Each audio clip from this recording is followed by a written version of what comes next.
Hello, Reef Finance holders. How are you? Hope you're fine now. Hope you have a good day, my friends. In this video, I'm talking about the Reef Finance latest and urgent update, my friends. And we are also going to discuss the future of the Reef Finance. So keep watch this video complete and make sure to subscribe our channel for more news and updates videos.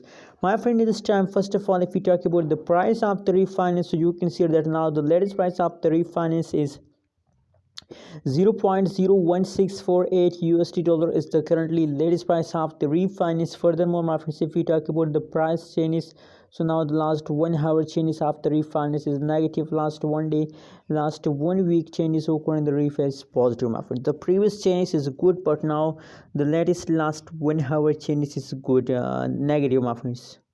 Let me show you the price chart for more details.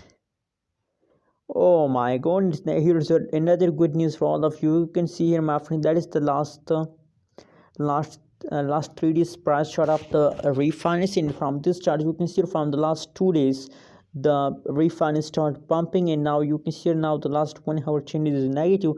So you can see that is a temporary phase like that. That is a temporary phase like that. So after here the price falter for some time, after some period of time the price will again pump. I'm sure about this, my friends. Don't worry about these changes, my friends. This is a temporary change. With the passage of time, the price will become positive and you will get profit, my friends. Thanks for watching this video. Don't forget to subscribe our channel for more news and updates videos.